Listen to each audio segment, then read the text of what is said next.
Becoming You. Exploring Sexuality and Disability for Preteens. Copyright Disclaimer. Copyright 2023.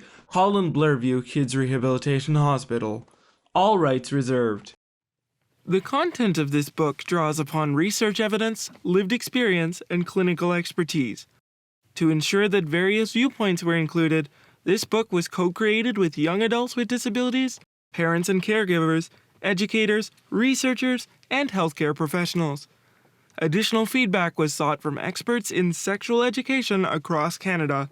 The information, including but not limited to text, graphics, images, and other material contained in this book, are for informational purposes only. No material in this book is intended to be a substitute for professional medical advice, diagnosis, or treatment. The advice and strategies contained herein may not be suitable for your situation. You should consult with a professional when appropriate. Neither the publisher nor the author shall be liable for any direct, indirect, special, incidental, consequential, personal, or other damages whatsoever. No parts of this book may be reproduced without written permission of the publisher. For more information, contact the publisher at commercialization@hollandbloorview.ca. ISBN 9780920899052. Welcome to this book on sexuality and disability. Talking about sex can feel hard or funny sometimes, but it doesn't have to be. As you grow up, you might have some questions about who you are and how you feel about yourself and other people. Sometimes, having a disability makes figuring out sexuality feel a bit more complicated, and it can be hard to find information that takes your disability into account. You deserve a safe space to ask questions and get answers. When we were preteens, there weren't a lot of resources to answer our questions about sexuality while living with a disability. Although there is a lot more information available about sex and sexuality now, there are still not many resources aimed at young people with disabilities. We wanted to be part of creating a resource that we would have liked when we were younger, because everyone deserves the chance to figure out their own sexuality. Our team combined the most recent and available information and their own expertise to create a fun and informative book for young people with disabilities. This book explains what sexuality is and how it can affect what you think about yourself and other people. Nelson Makumbu. Table of Contents. 3. Welcome to this book on sexuality and disability. 5. About this book. 7. Everyone is different, which is good. 9. Our many identities. 11. Your body is part of who you are. 13. Sex assigned at birth.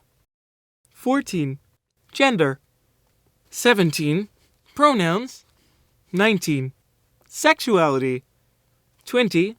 Sexual attraction. 23. Sexual attraction and identities. 25. Exploring your sexuality. 27. Other people's assumptions and expectations. 29. Just the beginning. 31. Important words. 35. Book creation team. 36. Funding and acknowledgements. Keep an eye out. You may find words and ideas that you already know, and others that are new and leave you with other questions.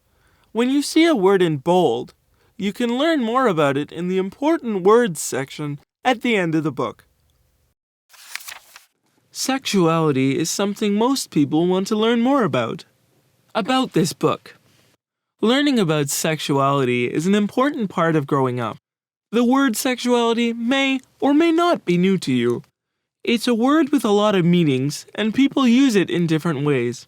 In this book, sexuality includes things like how you see yourself and other people, how you feel about and in your body, how you have relationships that feel good to you, including friendships. When you live with a disability, you are often treated differently when it comes to sex and sexuality. This is an example of ableism. In this book, you will learn about how sexuality is part of who you are and the world you live in. Some of us are interested in learning more about sexuality. Some of us aren't. That can change over time, but at some point, most of us have questions. You will find information about things we have in common and things that make us different from each other, whether we notice those differences or not. The gender and sex we are labeled with when we are born, sexuality, body image, and more. All of these things are a part of how we feel about ourselves and who we know ourselves to be. You have a right to information about sexuality and disability that reflects your life and experiences. This can help you make your own choices about your body and your life. We all deserve to have people we can trust in our lives, and who can help us learn more about our sexuality. You can read this book on your own, and you can also ask other people like your parents, family, friends, and teachers if they would also like to read this book. By sharing this book, everyone can learn more about sexuality and disability. Everyone is different, which is good. Each body and every person is different. When you think about it, even identical twins are not exactly the same. There are some differences we may notice right away. Most of us notice how bodies come in different shapes and sizes. We may notice different shades of skin color, different hair colors and textures, and different ways our voices sound. There are other differences we may not notice right away, or may never notice, like how we feel on the inside, how we have our own thoughts and beliefs, and how we all have different life experiences. We all move through the world differently. Some of us walk. Some of us roll or use canes or crutches. Some of us live a lot of our lives in bed. We all think and learn differently too. We all find ways to communicate. We may communicate by speaking with words, with our hands, or using other kinds of technology. Our differences also come from our families and communities, including the places and cultures we are from. The world can act like some differences are good and others are bad. But what makes us different does not make us bad. All of us are worthy, and our differences are what make us who we are.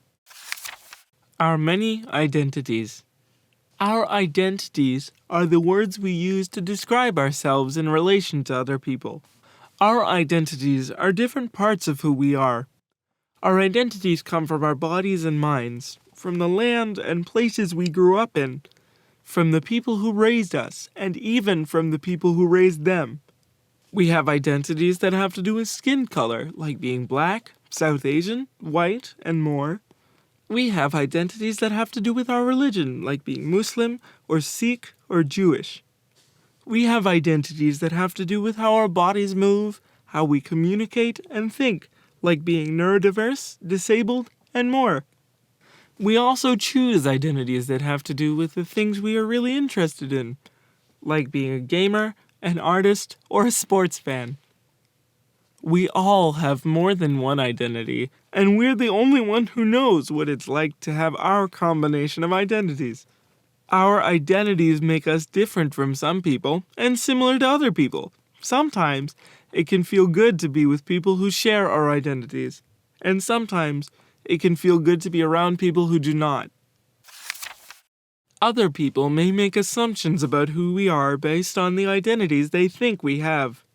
They may assume things because we live with a disability, or they may assume things if our skin is lighter or darker in color. It's common to make assumptions. We all do it sometimes. But we should get to know people and learn about who they are, and not assume we know them because they look or act or talk a certain way. Other people can respect us by asking about who we are, listening to what we say, and using the words that we ask them to use when talking about us. We can show respect for other people by doing the same. Your body is part of who you are. Finding things you like and appreciate about your body and learning to feel proud of your body are two ways to feel good about who you are. Your body isn't only a thing that you live in. It is part of who you are and part of your identity. Sometimes you may feel really good about your body. Sometimes it can be hard to like your body. The images you see in the media can make you think or feel like we are all supposed to look one way. This is not true. Every body has power. Every body has strength. Every body has beauty. All bodies are great bodies. All bodies have needs. Some of us need care workers to help us get dressed, an educational assistant to help us learn, or medication to help our bodies work. This is a part of who we are. Your needs might be different from someone else's needs. Your body is what gets you through each and every day. Try thanking your body for all the great things it does for you. This may seem silly, but try it out sometime. We can all work on appreciating our bodies more. Thank you. Sex assigned at birth. When a baby is born, a doctor assigns the baby a sex based on the baby's genitalia. Genitalia can include body parts like the vulva, clitoris, penis, and scrotum. If a doctor sees a penis, they call the baby male. If a doctor sees a vulva, they call the baby female. What they call us is our sex assignment at birth. But bodies don't fit into one of two categories. Sometimes a baby is born, and the doctor isn't sure if they are looking at a vulva or a scrotum. Sometimes they see a penis but no scrotum. Every body is different, and that goes for our genitals too. One word doctors use to describe bodies that don't fit into what they expect is intersex. If you want to learn more about intersex, the best way to do that is to learn from people who call themselves intersex. We've included some links in the important words section at the back of the book if you want to learn more. Gender. Gender is a word that describes many things, including how we feel on the inside, who we know ourselves to be, how we show ourselves to the world on the outside, like how we dress, what we do with our hair, the things we choose to do and who we do them with. In the same way that bodies don't fit into one of two categories, our genders don't either. Some people identify as girls, some as boys. Some people are non-binary, which is a way of saying that the boy-girl options don't fit for them.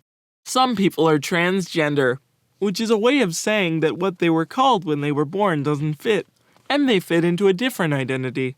Gender is different from sex assignment at birth, because it is something that comes from inside us, not something that another person has decided for us. I am Arjun. I am Farah.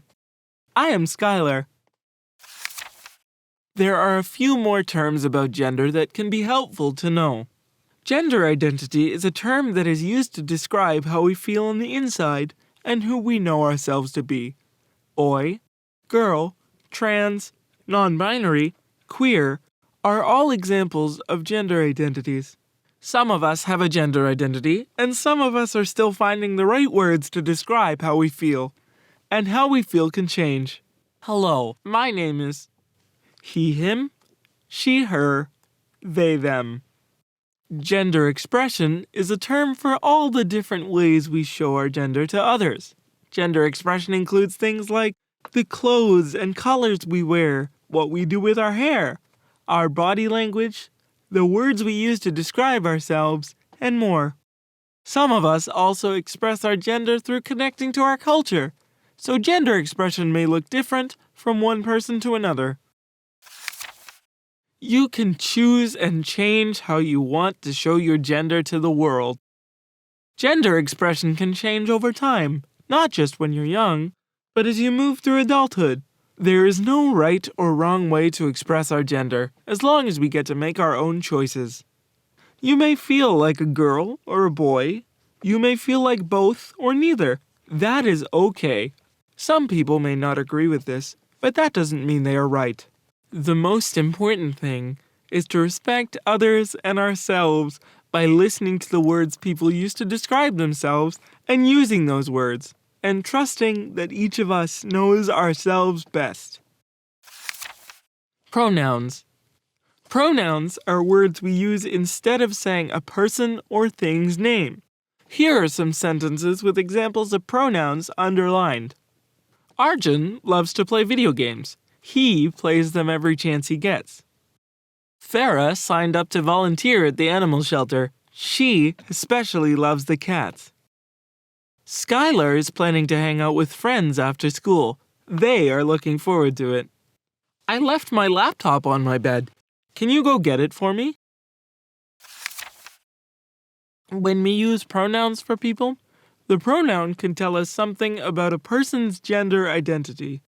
Pronouns we use a lot are she, her for someone whose gender identity is girl or woman, he, him for someone whose gender identity is boy or man, they, them for people who may identify as non-binary. If you don't know what a person's gender identity is, you can ask them what pronouns they use. Changing pronouns is one way people show or express their gender. You may have always been called he, him, but you may feel like she, her, or they, them are the pronouns that feel best for you. If you have pronouns you want people to use for you, you can tell them. We can all support each other by using the pronouns and names that people ask us to use for them. This is one way of showing respect for who people are. Sexuality. Sexuality includes the activities we do alone and with others that people call having sex. But it can be a lot more than having sex, like how you see yourself and others, whether you're attracted to other people and who those people are, how you feel about and in your body, how you feel about your gender, whether or not you are interested in sex or attracted to people in a sexual way, whether or not you are interested in romantic relationships and who you want to have those relationships with, and more. Sexuality is part of all our lives, and how we experience it changes over time.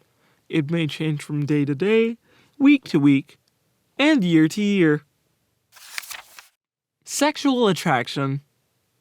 One part of sexuality is attraction.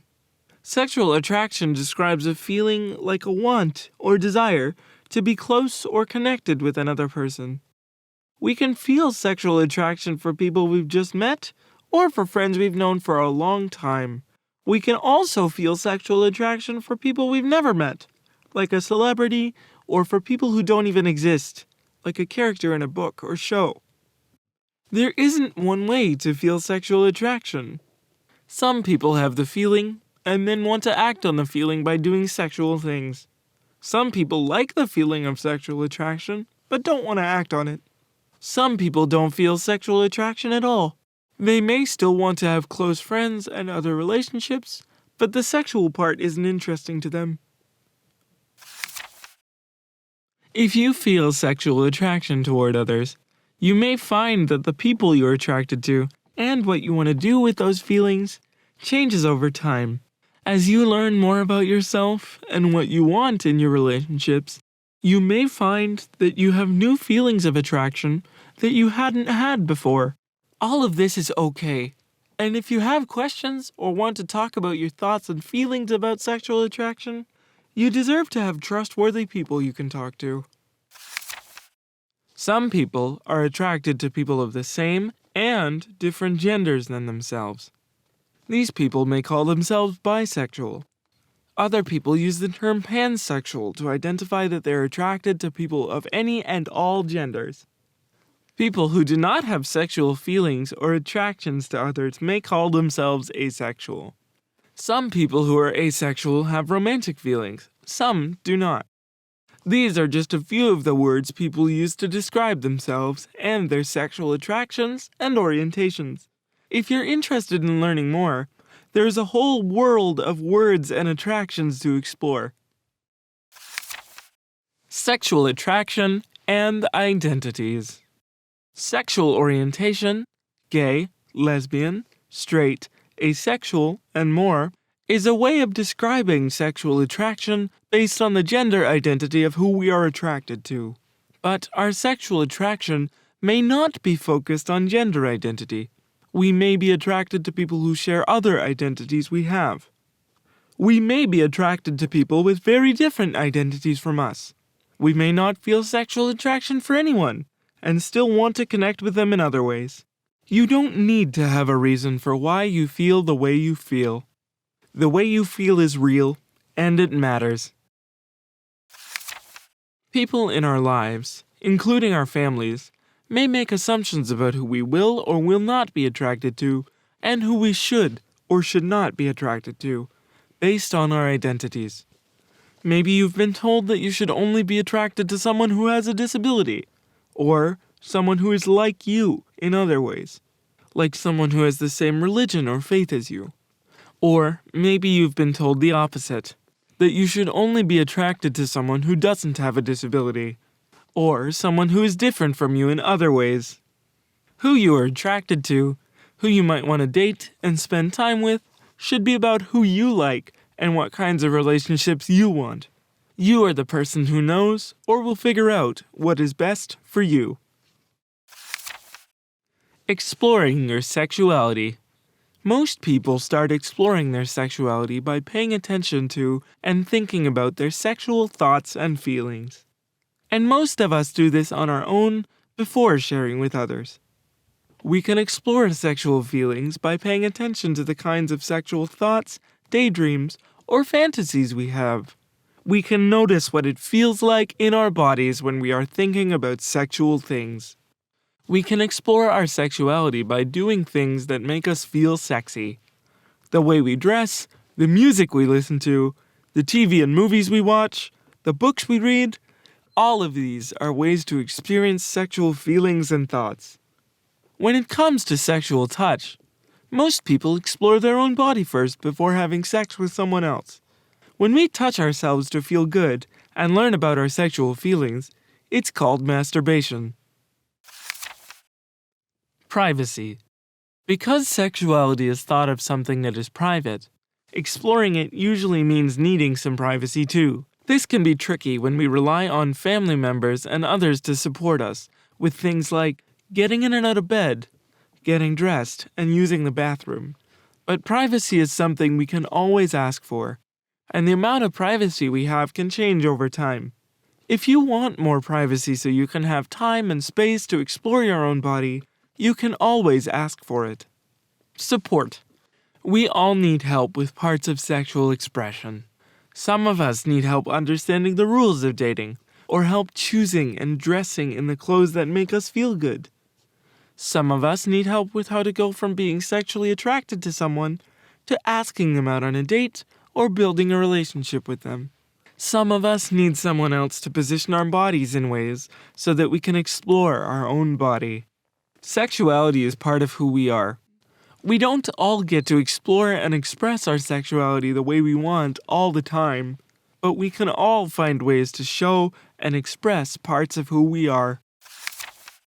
Other people's assumptions and expectations. Everyone has their own ideas and beliefs about sexuality.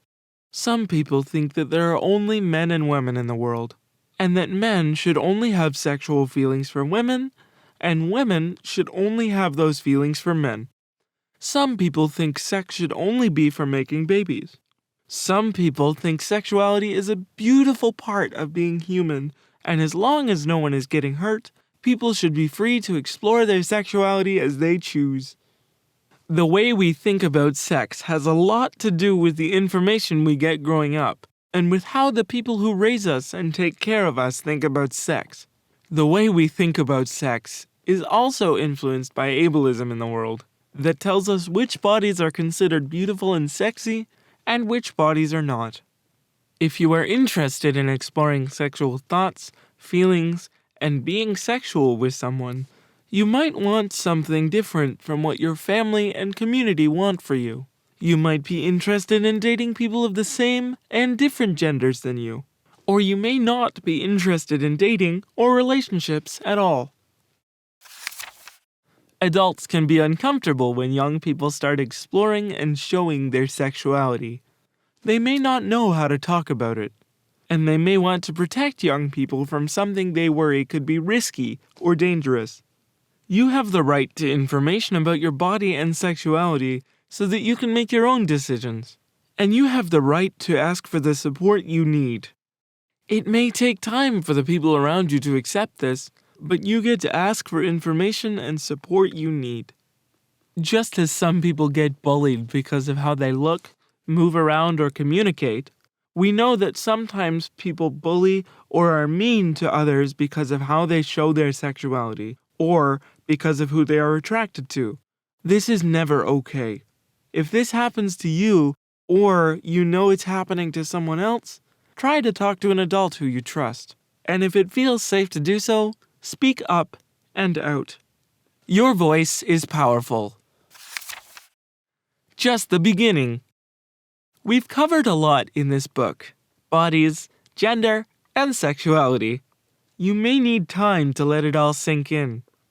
Growing up is a time of exploration and discovery, which can be fun and exciting.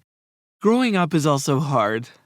Sometimes being in your body or figuring out your gender or who you want to date can also be hard. And when other people are mean or unkind because we are curious, that can make us feel like we are alone. But we aren't. Lots of people feel this way when they start to explore their sexuality and who they are. You are not alone. You can take all the time you need to explore and decide what feels right for you. There are people who deserve your trust and can help you think through your questions and feelings. Find a friend who you can talk to who will keep your feelings and ideas to themselves, if you want it to be kept private for now. You can also talk to an adult who you can trust, who may know a little more about these things, or may be willing to work with you to find the answers you need. Ask them for help to get more information. Maybe it's online or visiting a health clinic. There is a whole world out there made up of people with different identities. Just remember that our differences are what makes the world a better place. You have a lot to offer the world, just as you are. Important words. All words change in meaning over time, and even today, different people have different definitions of the same word. The definitions below are not the only definitions or the best ones. They are a place to start learning more. 2S LGBTQIA+. These letters stand for two-spirit, lesbian, gay, bisexual, transgender, queer, intersex, asexual, and the plus is for more. These are all different words that people use to describe themselves, their bodies, and their relationships. The term can be useful when describing ways that many of us are excluded and hurt by a world that expects us to all be more or less the same. But just because you use one of these words doesn't mean you will have anything in common with others who use the same or different words in the list. Ableism. The organization Access Living defines ableism this way. Ableism is the discrimination of and social prejudice against people with disabilities, based on the belief that typical abilities are superior. At its heart, ableism is rooted in the assumption that disabled people require fixing, and defines people by their disability. Like racism and sexism, ableism classifies entire groups of people as less than, and includes harmful stereotypes, misconceptions, and generalizations of people with disabilities. Asexual, also called ace, not being attracted to other people in a sexual way. Someone who is asexual may or may not want romantic relationships, including kissing and hugging. Assumptions. Things we believe are true even when we have no proof. Making assumptions about other people means thinking things about them without knowing from them if it's true. Bisexual. Being attracted to people the same gender as yourself and other genders. Bullying. When someone hurts, scares, teases, or is mean to another person, either in person or online. Bullying usually happens more than once and is often done because of one or more of our identities. Gay. Being attracted to someone of the same gender as you. When it is a girl, woman, who's attracted to another girl, woman, they may also use the term lesbian. Gender. How people think and feel about themselves, and what they call themselves, in relation to masculine, feminine, in between, and beyond. Gender can include how you feel on the inside, how you show your gender on the outside, the things you do, and the people you want to be in relationships with. Gender expression. The different ways we show our gender to others, such as the clothes and colors we wear, and the words we use to describe ourselves. Gender expression may look different from one person to another. Gender identity describes our gender inside and out. Gender identities include boy, man, girl, woman, transgender, queer, and more. Gender identities can change over time. Genitalia. Sexual or reproductive organs that are on the outside of the body. Homosexual. Being attracted to someone of the same gender. Although some people find the word homosexual offensive or hurtful. Also called gay or lesbian. Identity. How a person sees themselves and the things that they feel make them who they are. Intersex. There are not only two kinds of bodies, male, female. Intersex is one word that describes when someone is not given the label of male or female because of differences in their reproductive anatomy. Intersex people may be born with these differences or develop them in childhood. Learn more about intersex here. Interact. interactadvocates.org/FAQ. Intersex Justice Project. intersexjusticeproject.org. Lesbian. When a girl, woman, is attracted to another girl, woman. Masturbation. A sexual activity we do with ourselves. It includes touching our genitals and other parts of our body that feel good to touch. It is different from other kinds of sexual activity because it is only for us and about what we want, and it is a private activity. Neurodiverse refers to the many different ways that people experience and interact with the world, including the way they think, learn, and behave.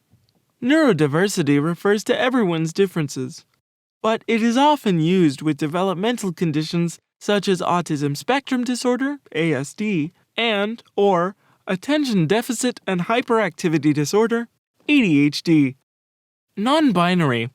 A gender identity that describes not feeling like the binary choices of boy, man, or girl, woman fit for you. Pansexual. Being attracted to people of all genders. Pronoun. Words we use instead of naming a person or thing. For example, she, he, they, and it. She, her. He, him. They, them. Queer. Queer used to be an insult, a word used to hurt others who were considered different or odd. Some people still use this word as an insult today, but more people have started using the word queer with pride to say that they are different and that different is good. Queer might mean that you are attracted to and open to relationships with people of all genders and orientations. Using the word queer may also be a way of telling others that the gender and relationship rules and expectations of the world don't work for you. Sex or sex assigned at birth. The label, usually male or female, that we are given when we are born, based on our genitals. Sexual attraction. Being excited by or interested in someone. Sexual orientation. How people describe who they are sexually attracted to and who they want to have relationships with. Many sexual orientation labels are based on gender, like straight, gay, lesbian, and others are not, like asexual, pansexual, queer. Sexuality. This looks and feels different for everyone, and can include how you look at yourself and other people, how you feel about your body, and how you have relationships that feel good to you, including friendships. Straight, heterosexual. Being attracted to someone of the opposite gender. Transgender. A gender identity that people use when their sex assigned at birth doesn't feel like it fits their gender identity. Someone may have been assigned female and called a girl, but they know they're a boy. Someone may have been called a boy, but feel like they are a girl. Some people use transgender when they feel in between or both. Two-spirit. Someone who identifies as having both a masculine and feminine spirit. It can be used by Indigenous people to describe their sexual, gender, and/or spiritual identity. All bodies are great bodies. Book Creation Team. Team leads: Amy McPherson, PhD, Senior Scientist, Bloorview Research Institute. Associate Professor, Dalalana School of Public Health and Rehabilitation Sciences Institute, University of Toronto. Christine Providenza, MSc, RKIN, Knowledge Translation Lead, Evidence to Care, Holland Bloorview Kids Rehabilitation Hospital. Team members, listed alphabetically: Allison Engel-Yan, Family Leader, Holland Bloorview Kids Rehabilitation Hospital. Madison Giles, Research Assistant, Holland Bloorview Kids Rehabilitation Hospital. Amanda Landry, Occupational Therapist, Holland Bloorview Kids Rehabilitation Hospital. Makumbo Lumbu, Lived Experience Collaborator. Cherise McDonald, Occupational Therapist, Holland Bloorview Kids Rehabilitation Hospital. Nelson Morgan, Lived Experience Collaborator. Corey Silverberg, Sex Educator and Author. Review Team, listed alphabetically: Gabriella Carafa, Clinical Risk Specialist, Holland Bloorview Kids Rehabilitation Hospital. Heather Cobb, Sexual Health Promotion Specialist, Alberta Health Services. Susan Cosgrove, Family Leader, Holland Bloorview Kids Rehabilitation Hospital. Beth Dangerfield, Family Leader, Holland Bloorview Kids Rehabilitation Hospital. Jessica Wood, Research Specialist, Sex Information and Education Council of Canada. Narrator: Wesley McGee Saxton, Youth Leader, Holland Bloorview Kids Rehabilitation Hospital. Voice actor. Funding and acknowledgements. The creation of this book was supported by the Child Bright Network as part of Canada's Strategy for Patient-Oriented Research SPOR initiative, via the Child Bright 2021 KT Innovation Incubator grant competition. Grant title: Let's Go to the Library, Creating Digital Storybooks About Sexuality for Preteens with Disabilities. Additional support was provided by the Holland Bloorview Kids Rehabilitation Hospital Foundation. The book creation team would also like to recognize the Promoting a Future of Inclusive Healthy Lifestyles for Everyone Lab, Profile, Evidence to Care, and the Bloorview Research Institute for their continued support of this work.